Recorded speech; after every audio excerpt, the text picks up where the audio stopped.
Hello, everybody. This is Eric. I'm glad to be streaming again. It's been quite a journey, as life always has that, to catch up a little bit. My mother has been ill. She ends up in the hospital, so I spend a week with her there, about 8 days. About 10, sometimes 10 to 12 hours, not that long, but a lot of time. I didn't do any work just to be there with her. She survived the surgery, but I had opportunity to grow spiritually, to develop more patience, to pray, to see where life is near the end, not the end of life, but close. It's risky. Nothing like close to being the end of life, or that close to the end of your life, to really put things in perspective, to not sweat the small stuff.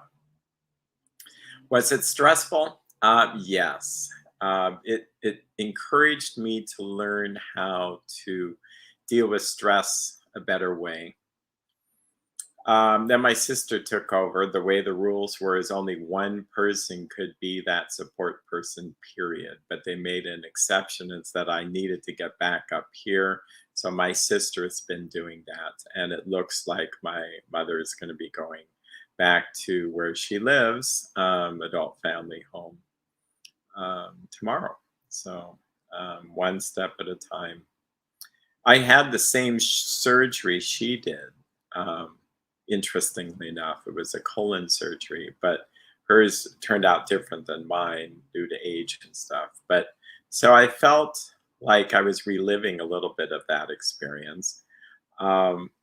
Meanwhile, my mother-in-law is sick with cancer. Can I share all this? I don't want to be disrespectful of other family members, but I think I can share this because no one will know who my mother-in-law is, but she has bile duct cancer. So my wife is dealing with issues there. And then my wife's health, we're waiting for a report on my wife's health with her thyroid because she had cancer 2.5 years ago. So it's been busy. So it's not out of lack of care that I come to, I haven't been with you. It's out of just necessity of praying and figuring out what is God's will in all this. Feel free to leave comments or to subscribe or to do all that good stuff to stay connected. I prayed and felt it really important on my heart to do a live stream just dedicated to generalized anxiety disorder, GAD. I've had it touch my own life. It still touches my life at times. If I waited until I was well and never had any ounce of anxiety, which I don't think is the point, before I shared, then that would be a problem because this would never get done. The reality is, I know, I'm not bragging when I say this, but I know lots about this disorder. I'll just jump into it. So I was watching a video about COVID, fancy that, and the gentleman was talking about an article, and the article is this article. It had to do with the people who were hospitalized, and it's shocking. This was like an incredible study. Lots of people from March 2020 to March 2021. And it looked at severe illness amongst 540,667 adults hospitalized. And it asked questions. 800 hospitals, okay, in the database. And they used a multivariable generalized linear model to look at issues associated with these people. It's funny, up here it says one thing, but down here, the results among 4,899,447 hospitalized adults. Okay, 540,000, let's say, were hospitalized with COVID. 94.9% had at least one underlying medical condition. Fascinating. Okay. It made sense. This disease is one of those things that if you're pretty healthy, it really won't affect you that much. But if you have obesity, heart disease, high blood pressure, male, it's higher amongst males, lung conditions, etc., you're in diabetes, you're going to have some problems with this. So we'll get to what brings me to why I wanted to do what I want to do here. Essential hypertension, meaning high blood pressure. Medical community uses words like essential means they don't really know why. Okay, so that could be stress related. Was really a high number of people that ended up hospitalized. 50% had hypertension.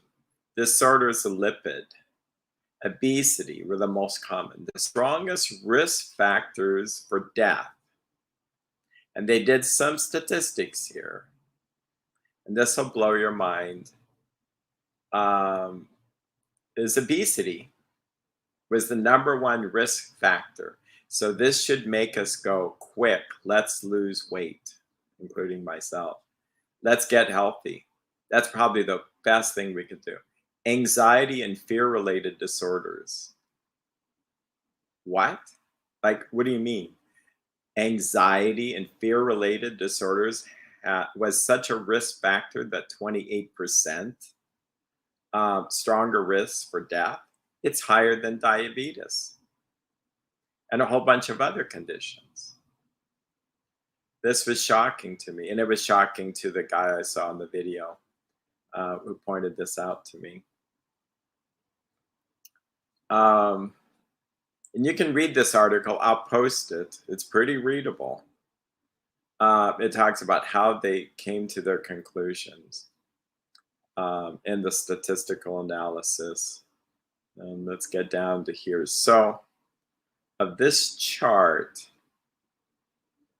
you have of these people, 272,000 people had essential hypertension. Again, 50%. Disorders of lipid metabolism, obesity, diabetes, coronary heart disease, esophageal disorders, chronic kidney disease. 98,000, about 99,000 had anxiety and fear-related disorders.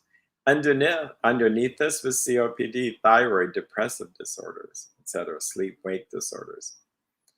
It made me think fear, chronic anxiety was actually killing people. And not to be panicky because it makes, that's not helpful here. But it made me go, what is going on? So here, relative risk of death in the full model was 30% higher with obesity. So what that means is if you were hospitalized with COVID, you had a 30% higher risk of dying with obesity. 28% higher risk of dying if you were anxious and fearful. 26% higher with diabetes, with complications, meaning you had, well, and you can go into the study, but there's diabetes and then diabetes with a complication like a kidney disease or something else, dementia, etc. And it goes into if you had more than one disease at the time, if you had more than one risk factors, then it just went up. up, up, up. And it's hard to think about just having one condition. Like if you have high blood pressure, anxiety, and coronary heart disease, well, those three just increases your chances. And that's what this article did. Okay. So, really useful article, if you ask me. Um, so, what happened? It made me motivated to put out anything I could to help people with generalized anxiety.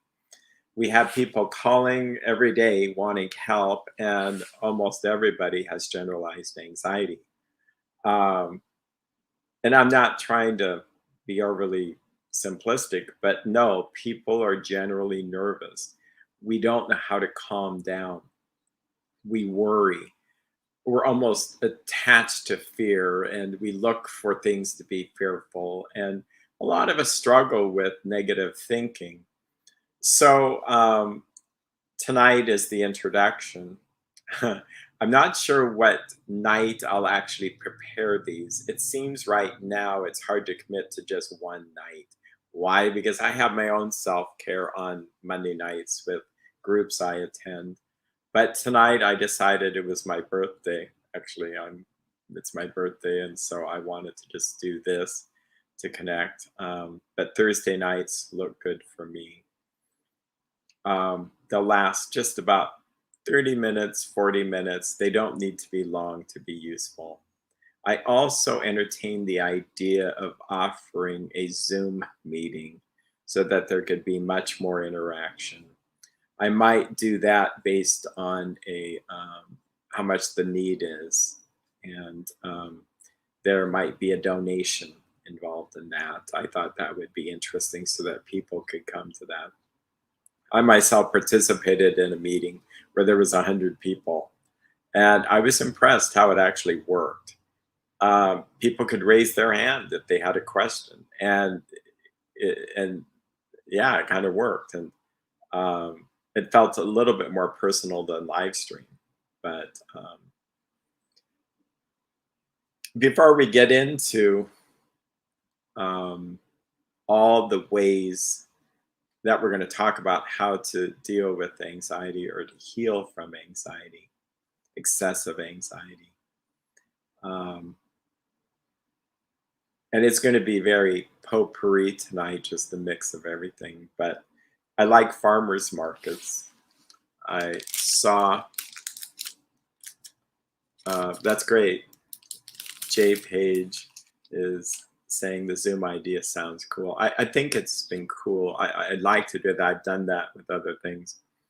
But there was this dear soul at the farmer's market making these cards.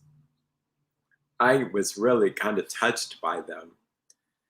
This one is pretty powerful.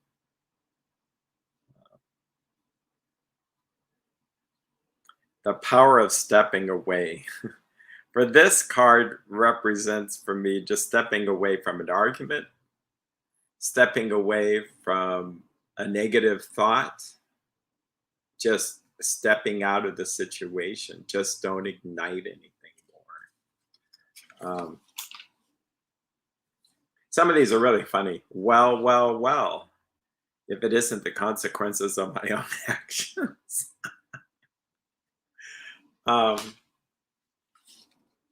And some of these were really kind of cool. Never trust an atom. They make up everything. This was more the science part of things. Oh, this was cute. Houston, I have so many problems. I had a dear friend, who I think was so sincere about it. He says, I have more issues than Time magazine. I thought that was funny. But here's where it kind of gets interesting.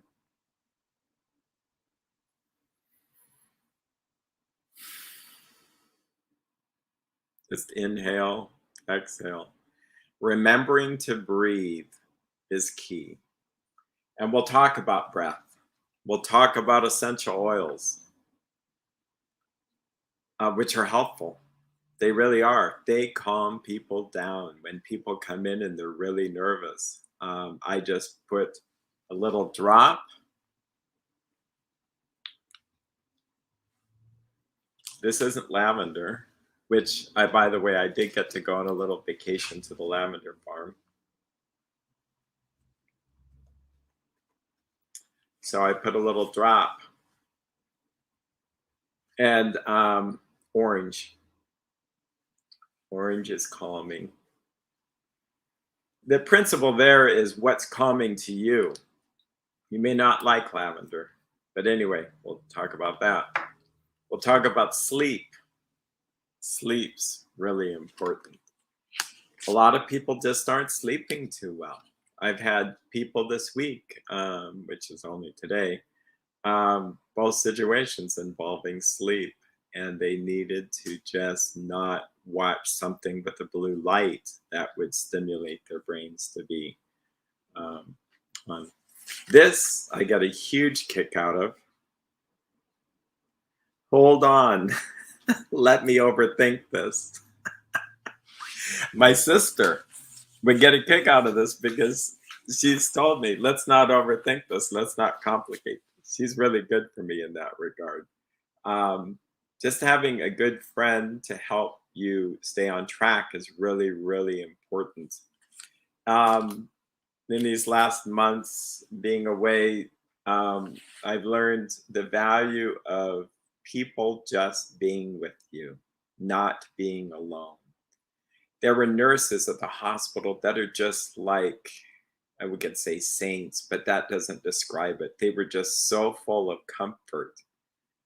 You just wanted to hug them like, thank you, thank you, thank you. That they do this all the time, and they were able to help calm my mother down by just listening. They had really good listening skills.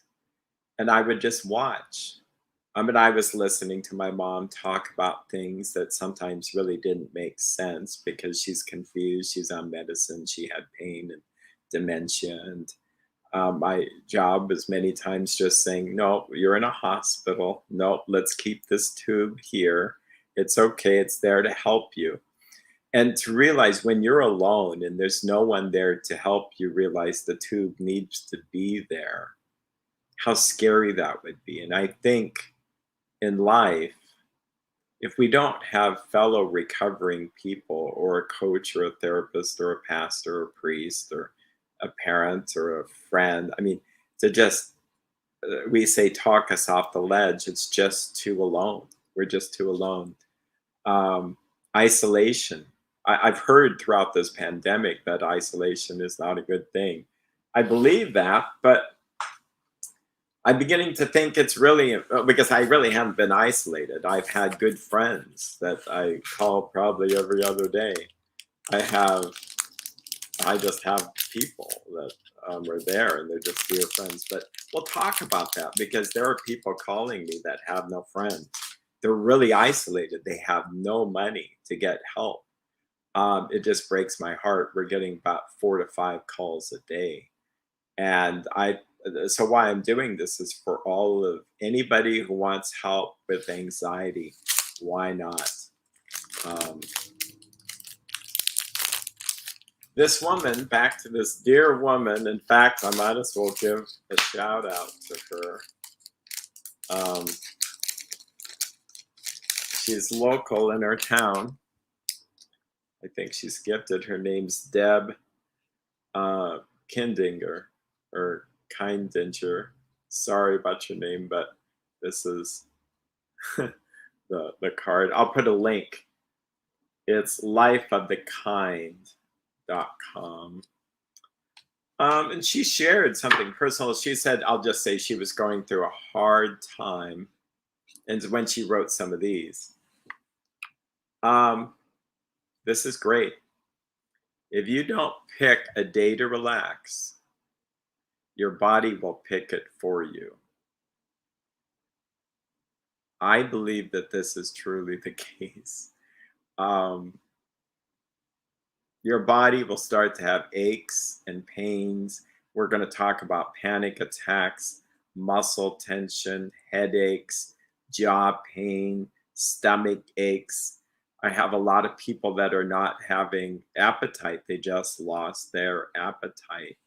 Um, Jitteriness, dizziness, tingliness, chronic tension, just holding on, just hold on, hold on. Inflexibility. I've been really praying and meditating about this idea that inflexibility in scripture, and for those that are reading the Bible, it says stiff-necked.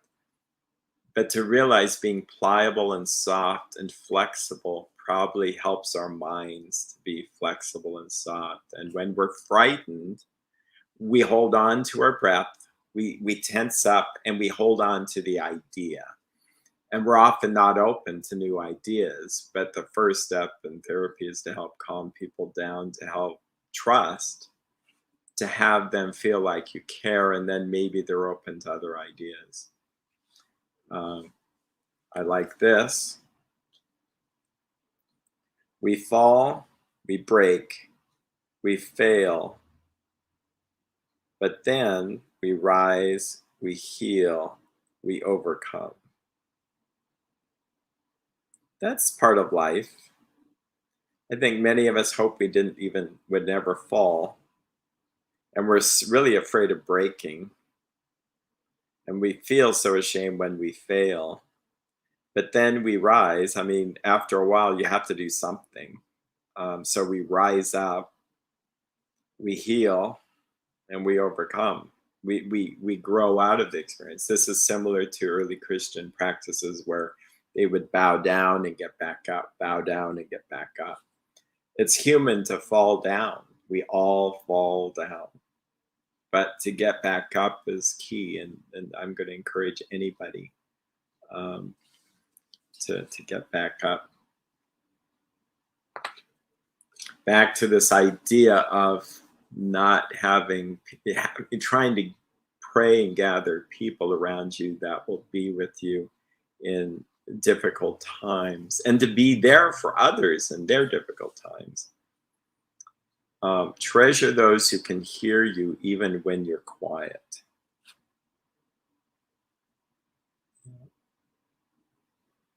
This makes me think Mr. Rogers, which I think is on something.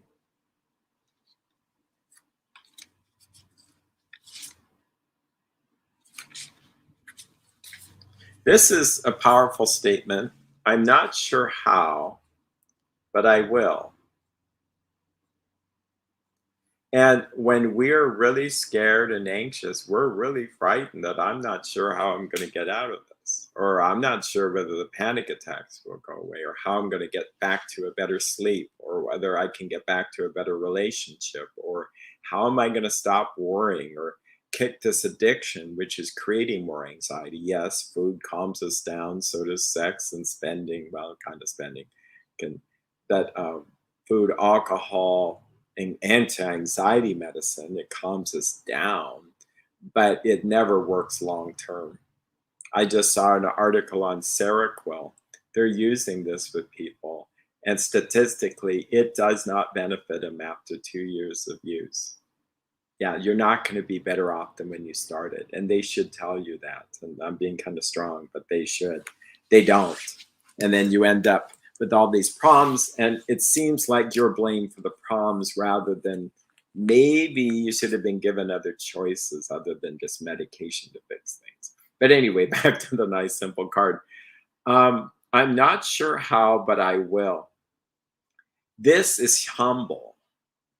If I know exactly how I'm going to get out of my problems, then I'm in control. And being in control is the problem. That is the root of anxiety and worry, is trying to control the uncontrollable. So it's really important for us to learn the skill through practice every day how to let go of control, which leads us to this next one. Whatever comes, let it. Here, I'm trying to get this in the light so that it's let it come. What stays, let it stay. What goes, let go. And these things, little phrases that help you stay your mind on something good and helpful is really important, because anxiety, your mind gets fixated on things that are not helpful, like picturing people in the grave, or you're getting a horrible disease which is incurable, or and even people that get a horrible disease which is incurable can start to have peace once they surrender control over things that they can't control. And sometimes they're miraculously healed. Keeping perspective is key with all this, really key. I really believe that a lot of times my job is to help people keep perspective on what's going on. It can change whether you're suffering or you're not suffering. Viktor Frankl wrote a book called Man's Search for Meaning, and he went through concentration camps in Nazi Germany. And he says that suffering, what made the difference whether people survived or not in those situations was how they perceive the suffering. And if your suffering can produce good in the situation, you will feel so much better than if you feel like you're suffering randomly for no good reason at all. If you were having a panic attack, but it was saving someone's life, it would not be a panic attack. You would feel all that adrenaline, that panicky, that breathlessness, but you're saving someone's life. But if you just are thinking of yourself kind of struggling, feeling like a loser, all these negative thoughts, and you're sitting there randomly and you feel totally out of control, and you're not sleeping, and then you get panic attacks, that will scare you even more. If someone says to you, but God can use this whole experience to help get your attention and to help you learn really how to overcome this. And I really believe this. If some of the people I know really overcome anxiety to where they're some of the most calm people around. If people who struggled with bipolar disorder and schizophrenia for years was on heavy duty medicine, carefully got off of that. I'm not just recommending jump off of that stuff, but did it in a very systematic way and got maybe even lower doses, but are now a therapist today helping others. I would not let yourself jump into self-limiting beliefs. I think that's deadly. Let God decide what he wants to do with you in the midst of your suffering and pain, and just surrender to him, and great things will happen. This is interesting. This one I like. That's hardly one I didn't like. Just try and do the best you can today. We often get so overwhelmed because we take on like a whole week, or we're worrying about what's going to happen a month from now, or what's going to happen, and it's like, let's just focus on today. Let's just focus on today and see where today takes us there. Um,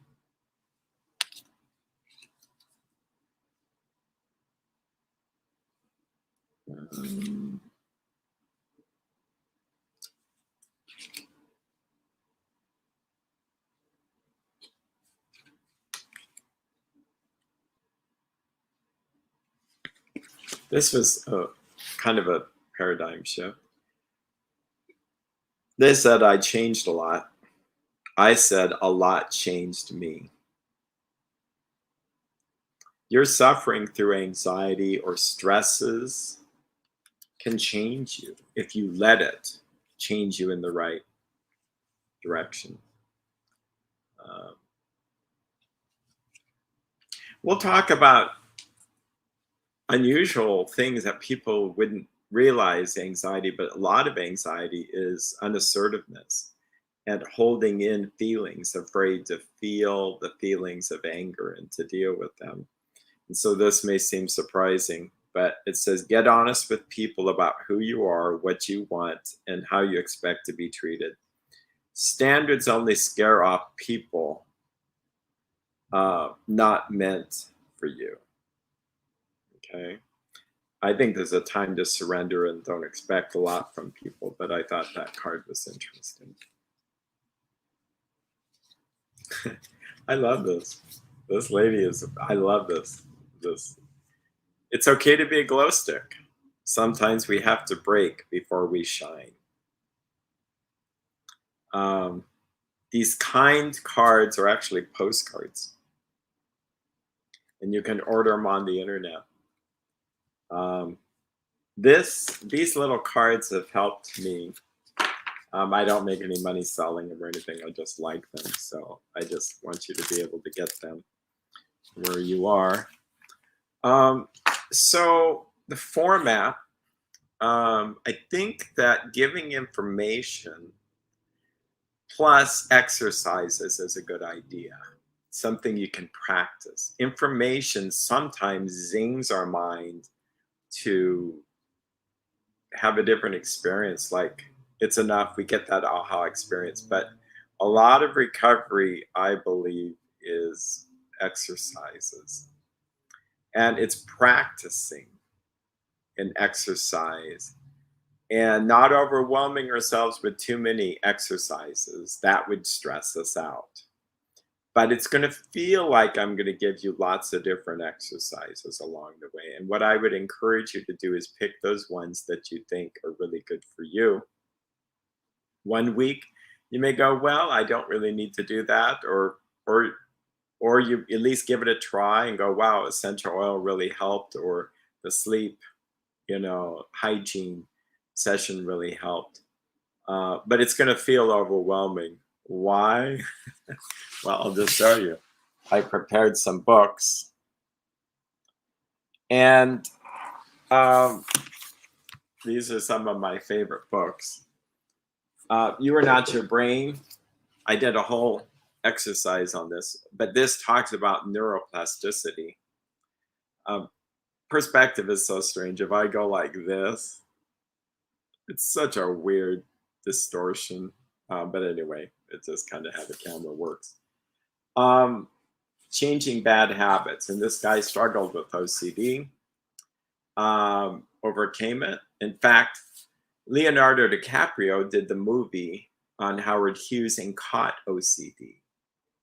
Had it for about 4 months and had to unlearn it. And this tells you that worry becomes a habit. So we actually kind of harm ourselves.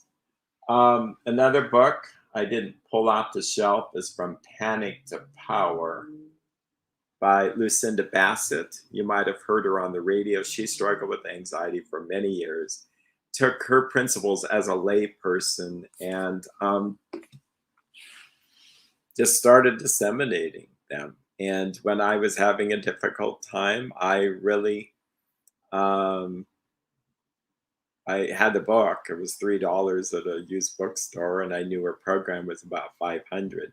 I bought the program actually half off on eBay, and it turns out everything in the program is really in that little book. But what's valuable about the book is she talks to you as a fellow sufferer. And the principles are sound. Was there anything so new and astounding that I didn't get from other things? Not really, but there are 2 principles which I'll share in more detail. But here's the one thing. She says, I'm going to say a sentence, and it's the most important sentence in this book. It's like, oh, well, I better pay attention. And she prepares you. She says, so don't get offended when I say this, but here is the sentence. And it's something to the effect of, you are the cause of your own anxiety. And I believe this with all my heart. I do believe that there's spiritual forces that are causing some of this. I do believe if we were abused as children, it sets us up for a brain and limbic system that's just much more traumatized. I believe if we had a catastrophe, like, oh, I don't know, earthquake or something, that would cause stress and worry. But here's the thing: a lot of people aren't going to stress and worry during the earthquake. Other people are. So let's study those people that don't worry. What is it? Their secret? What do they do? And I think that we can unlearn these things. And this is a great book. Unlearn Your Anxiety and Depression. It's a workbook. I'll post that. If it looks familiar for those who had me talk about Unlearn Your Pain, similar book. Because pain, chronic pain, is pretty much anxiety. It's just that it goes that direction. Another workbook, which is Mind Over Mood. This is kind of the gold standard for cognitive behavioral therapy. And this chart really does work if you use it all the time. You'll start to think about this. And the key there is we get so frightened with these beliefs. And there's support for our beliefs. But when you start looking at what is the evidence that does not support these negative beliefs, it starts to crumble. So that's a book. I'm not saying go buy all these books. It's just that some of the principles we'll talk about, we'll spend some time, come from here. Another nuance is Stephen Hayes's Get Out of Your Mind and Into Your Life. Now, what's important about this is, I love this. This is very cognitive behavioral. But you can't think your way out of anxiety. And this approach is different in that it's helping you really step outside your thinking in a different way and help you really, like, concepts of radical acceptance, like absolute surrender, just letting go of control and taking your worst fears and taking them to the logical conclusion. And there's exercises. And we do know from studies for both of these that if you actually do the work, you can actually change your brain scans. I mean, you will be a different person, but it takes work. And like many things. Now, the funny thing about work is that sometimes we work too hard in areas to try to avoid feeling the anxiety, which is actually counterproductive. We actually have to do the work by what the therapists tell us, like, just do this and it'll work out. Well, how? I want to figure it out. No, just do it and be faithful in doing it. And sometimes we overdo it. I know people that would just come back with this whole book all filled out. It's like, oh my gosh, bless your heart. Let's calm you down. But they're so motivated to try to use the principles to make it go away that it's counterproductive. So sometimes we just have to hold someone's hand metaphorically and say, let's just wait and be quiet in silence. This is down the path of Edmund Jacobson, who was a wonderful doctor at the turn of the last century, about the 1900s. He wrote a book, You Must Relax. He coined the term progressive muscle relaxation technique. I have videos on that, which I think are useful. And this is an interesting concept, that if you can actually calm your muscles down, just like focus on relaxing your muscles, and you tense them and then you untense them. And people misinterpret his idea that you're trying to tense them up so you get fatigued and then you relax and you go through. No, it's more the concept of how do you teach someone non-effort. Neurofeedback helps with that because people want to make it work, but the reality is you sit and do nothing and let the brain do it automatically. It would be like riding a bicycle and you're trying so hard you get in the way of it. Yeah, the more you try consciously, sometimes the more it doesn't work. So we'll be talking about principles with that. Um, there's different types of anxiety. The work of Dr. Daniel Amen, many of you, I'm sure, have heard of him. What I appreciate him is he started with neurofeedback, but what he found out is he went down the brain scan path, and found out that there's different types of anxiety and depression. There's the type of anxiety that's at basal ganglia, muscle tension, balance issues, stomach issues, that feeling of shakiness, all that is basal ganglia. Cingulate gyrus, on the other hand, is more like worry, OCD, trying to be in control, thinking that the family's dead because they're late coming back from Target, negative thinking, persistent worry. So you can ask people that are ready, just horrible anxiety, well, do you worry? And they kind of go, I actually don't worry. I just feel nervous and I'm not sure why. That would be basal ganglia. Supplements, I'm not a doctor here, but supplements that help that are like GABA, gamma aminobutyric acid. Deep breathing, relaxation, better sleep. And you're going to have both of these.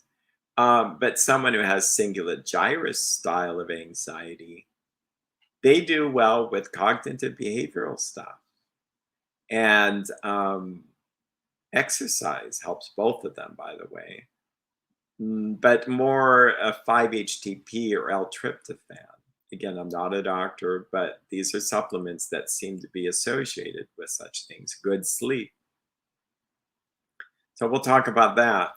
We'll talk about adrenal fatigue. I'm not an expert in adrenal fatigue, and this is an interesting book.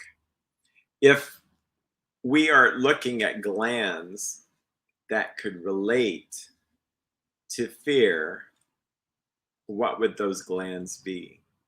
Except adrenal glands, which sit on the kidneys. That's what gives us our adrenaline, our fight or flight response.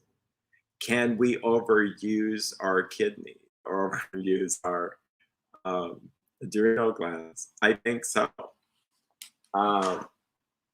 This Dr. Robert Sapolsky, who I met, not personally, but actually a lot of these people, I've actually been to their classes. Dr. Daniel Amen, the Mind Over Mood people. There I was actually helping the author, and I didn't know it was her. I got in for a very low cost to the class. It was a big conference. And I said, my gosh, this looks like this person. And then I realized, oh my gosh, it's Christine Padesky. So that was a mind trip. Stephen Hayes, same kind of thing. So Daniel Amen and this guy. So why zebras don't get ulcers? He's a bioscientist that looks at why in nature the zebra could be running from the horrible lion experience. If they survive, they have all this adrenaline, and then it goes back to normal. They're back eating grass like 2 minutes later. How do they do that? Humans are different because we think.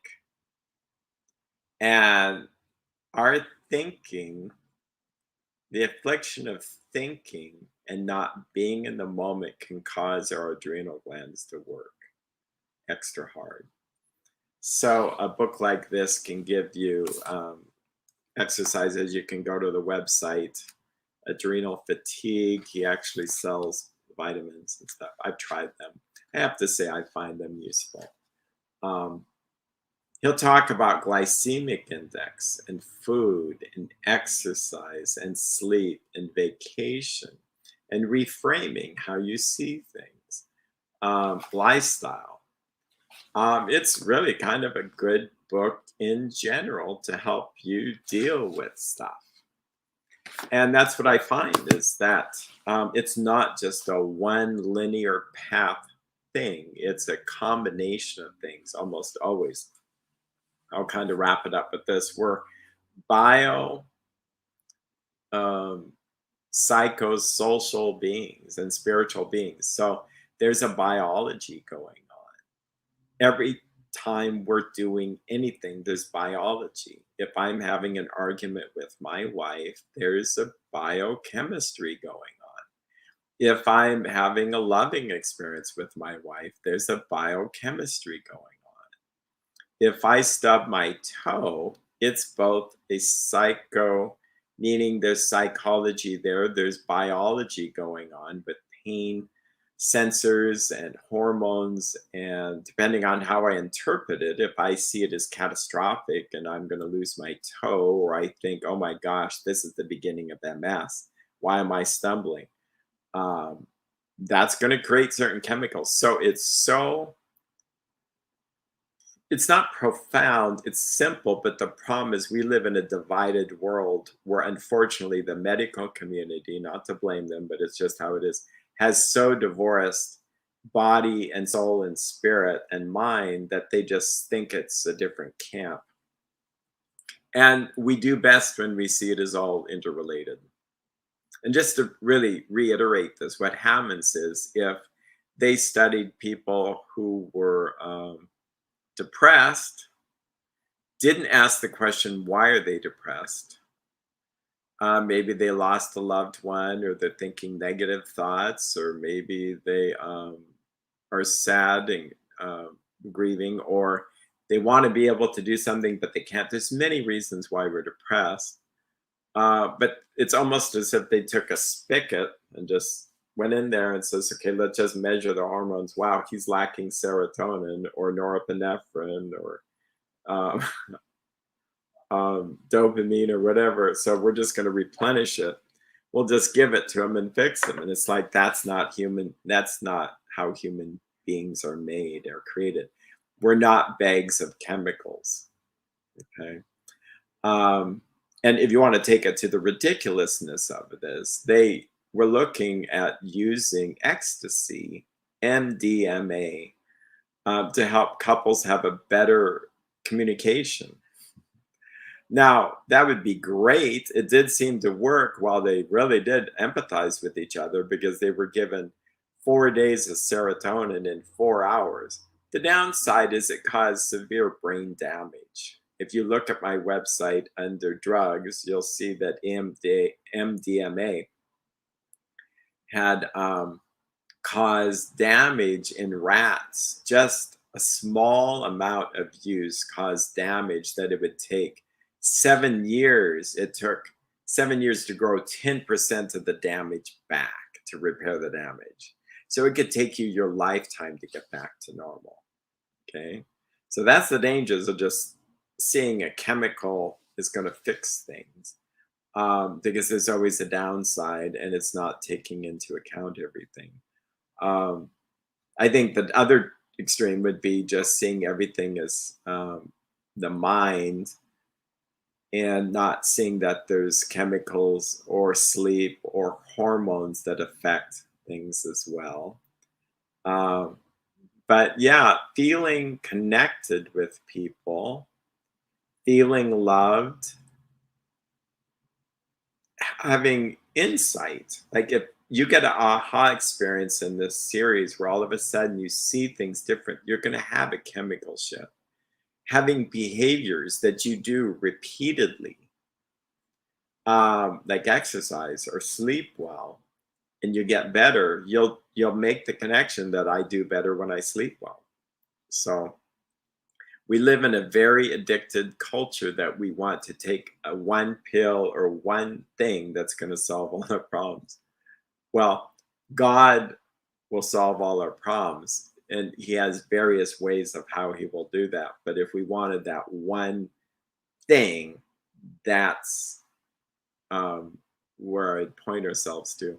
And by the way, we'll talk about that. We'll talk about spirituality. We'll talk about the Bible in terms of anxiety. In fact, during my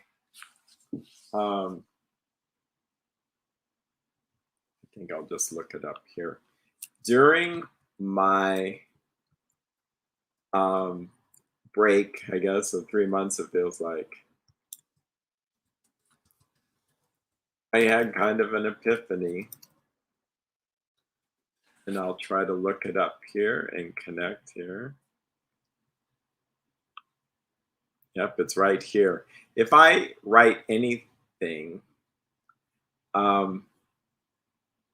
about the Bible, trying to look up a Bible verse, what's kind of fun is the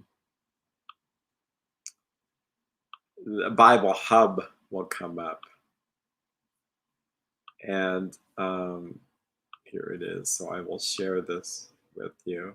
And now the reason I'm sharing it is because I could just quote it. But this is interesting. And I had known this verse a lot. But it just jumped out at me one day in prayer. Let's see if I'm actually sharing this. I am. Okay, great. Therefore, I tell you, do not worry about your life. I want to just stop there. That's what jumped out at me. Do not worry about your life. King James Bible, or New King James. Therefore, I say to you, do not worry about your life. Do not worry about your life. For this reason, I say to you, do not be worried about your life. What struck me for years is what you should eat, what you should wear. Is life not more than food, or body more than clothes? It's one of those linguistic things that happens, that whatever you say after something, that's what we focus on. If I say, you did a nice job of cleaning the room, but there were dirty clothes in the middle, our brains just focus on the dirty clothes in the middle. If I say, there's dirty clothes in the middle of your room, but guess what? Your room's clean. You did a good job in cleaning the room. We focus on whatever the last part is. But in this case, it's specific. It just gets into specifics.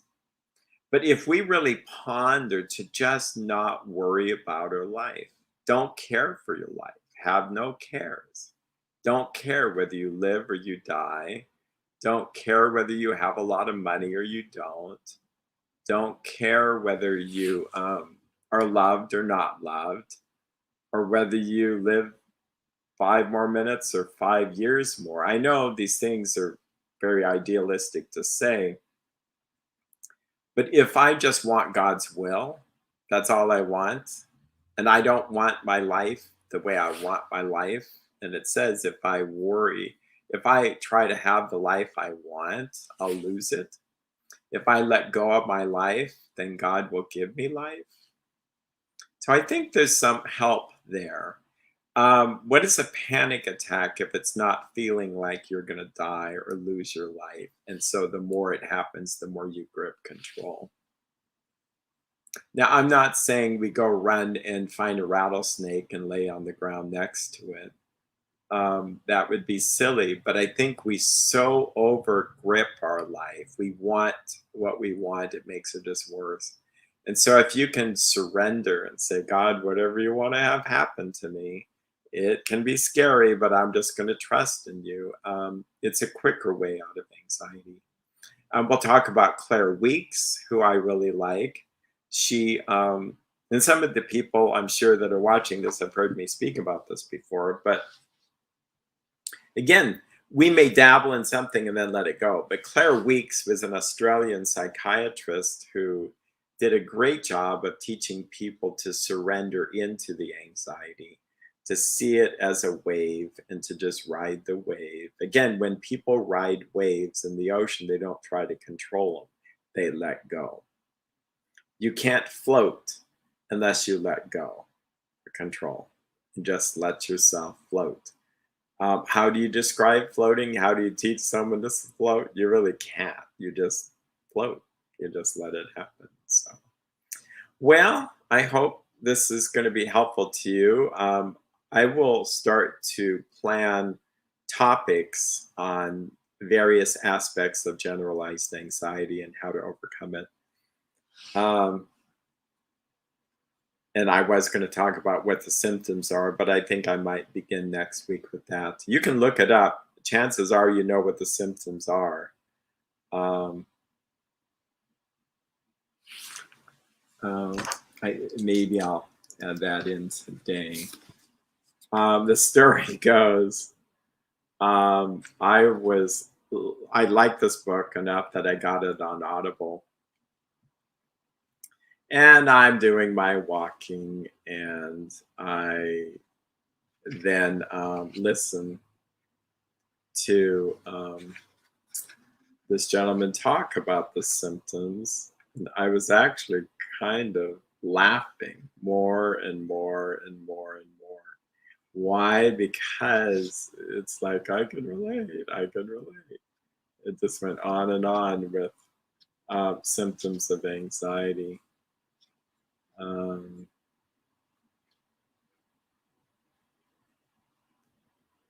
Let's see.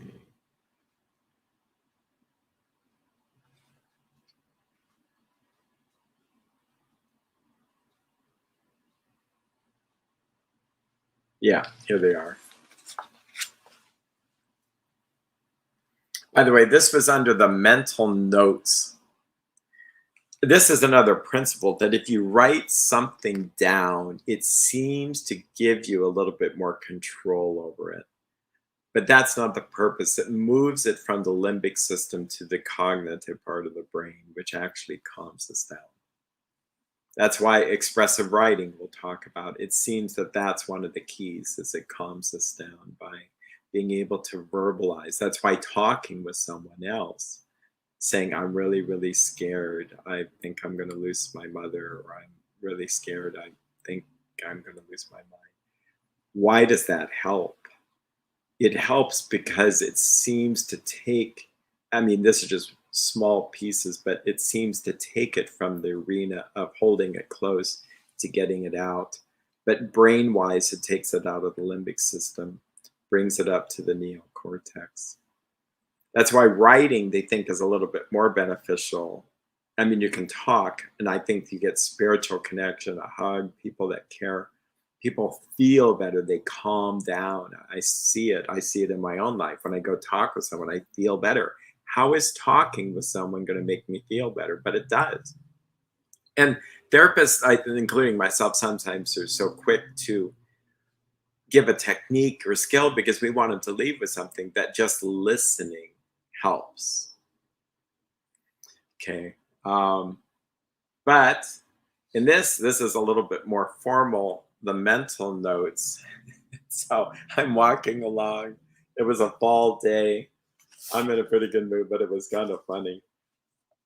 Examples of mental notes: thoughts and actions, deceptive brain message, ruminating, thinking, worrying, mind wandering, procrastination, something is wrong, trigger, sabotaging, mental cloud, irrational, learning experience, perfection, avoidance, uncertainty. Yeah, all these. Okay.